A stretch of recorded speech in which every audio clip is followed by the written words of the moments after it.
There's something quiet about people who live without close friends nearby. They are not lonely in the way movies often describe loneliness to us. They are something different, something sharper, something the world rarely notices clearly. Psychology suggests these people develop survival patterns that protect them from emotional exposure. These patterns look normal from the outside, but inside they shape every single decision. By the end of this, you will understand why these patterns exist so strongly. You will also see them in yourself, in someone you know, or someone you love. The first pattern is silent self-reliance, built slowly through years of unanswered emotional moments. When no one consistently shows up, your mind learns to stop expecting anyone to show up. You stop calling people during hard nights because silence taught you not to bother. You handle pain alone, plan alone, celebrate alone, and slowly forget how sharing feels. This is not strength in the way people praise it. It is quiet emotional armor. It protects you from disappointment, but it also distances you from real human warmth. Psychology calls this learned independence, a survival response shaped by repeated emotional absence. You are not cold, you simply trained yourself to need less than your heart wants. The second pattern is hyper-awareness of social energy in every room you walk into.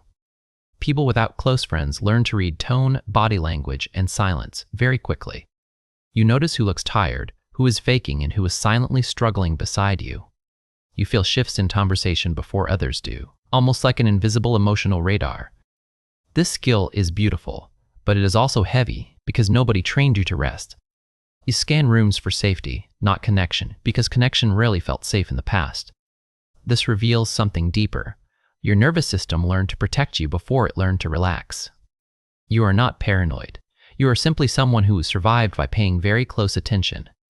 The third pattern is emotional self-containment, where feelings are processed entirely inside your own mind.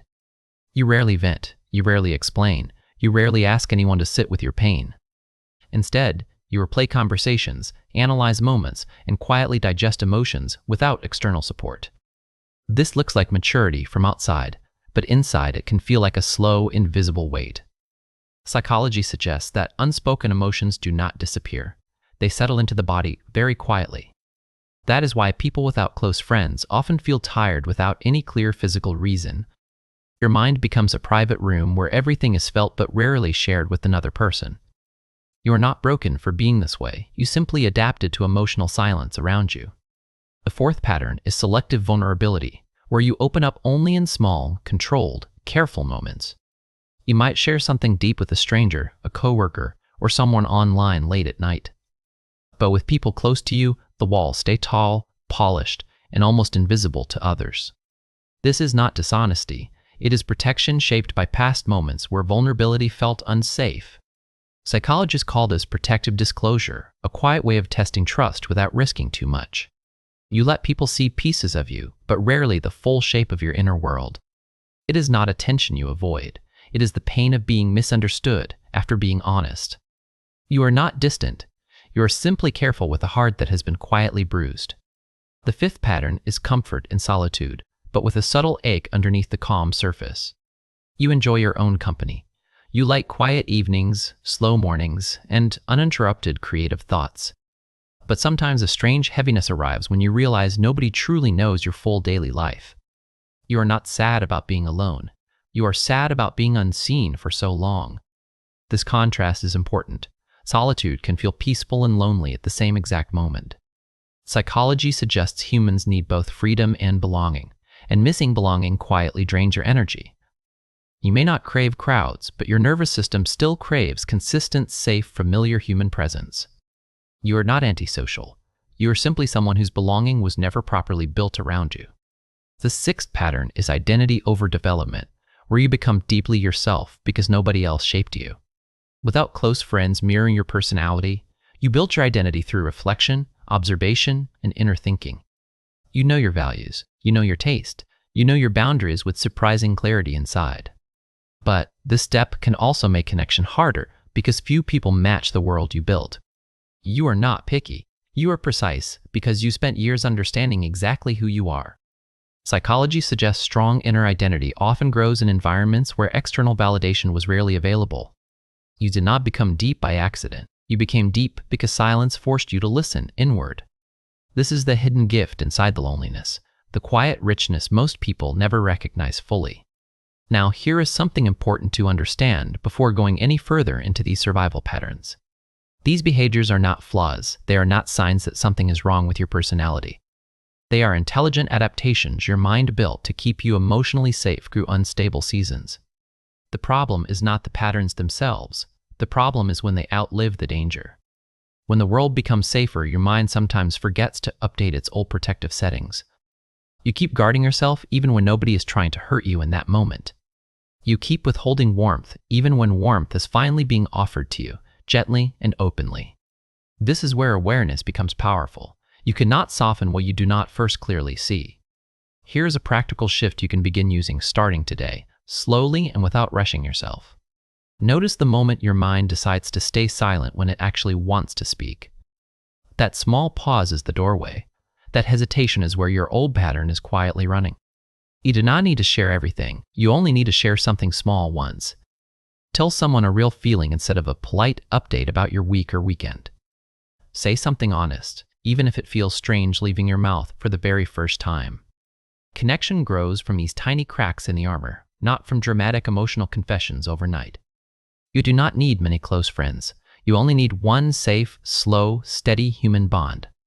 And that bond starts with one honest sentence offered into the silence you usually protect. Another helpful shift is recognizing the difference between true solitude and emotional hiding from people. Solitude restores you. Hiding drains you. They look similar, but your body always knows the difference. Solitude feels like quiet breath. Hiding feels like holding your breath without knowing exactly why.